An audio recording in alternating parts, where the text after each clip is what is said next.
I like our life as it is. Yeah. I mean, if we wanted to take off to Paris tomorrow, we could. If we're gonna do it, we should plan it at least a month in advance. What kind of class is this again? Hip-hop. And true gangsters don't speak.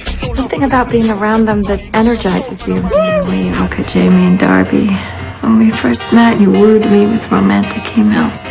It wouldn't make sense for me to send you emails now. We're in the same room all the time. What was it like to be the resident youngin on this set? It was good.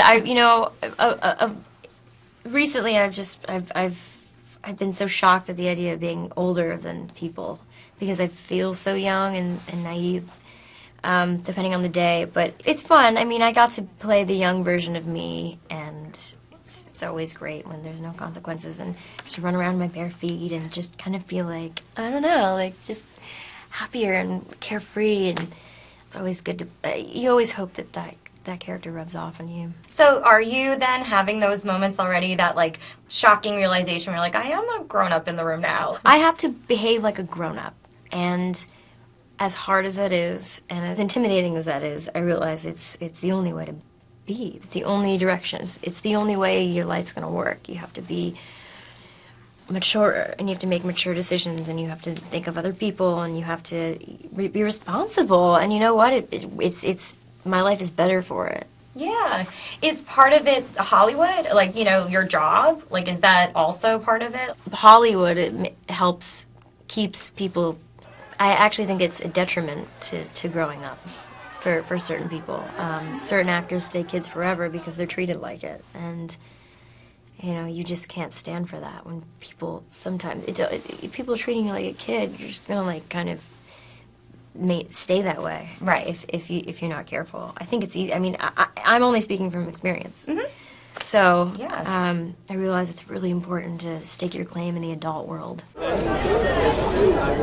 Although, is there also pressure in another way, sort of in Hollywood? Pressure to stay young, pressure to stay on the trends and the trendy side of things? Like, do you see that? Like, you have to be on top of what's next or the next, like, hot thing? I think when I'm working, I want to wear, I'd rather be wearing, like, something that's kind of fashionable in the moment, but there's not that much pressure. Mm-hmm. I mean, I don't think too much before I leave the house, you know, in terms of like getting dressed, and you know, I don't know. I think also because I live here, maybe there's less pressure. Yeah, that could be. And there are thousands of industries here. Yeah. In New York. It's like their apartment is full of everything we once threw out, but it looks so good the way they have it. One thing that I thought was interesting in this movie is that the 20-somethings hold on to these things like they get the VHS stuff or like vinyl. It's because they don't know it, and they want to preserve it because it's cool.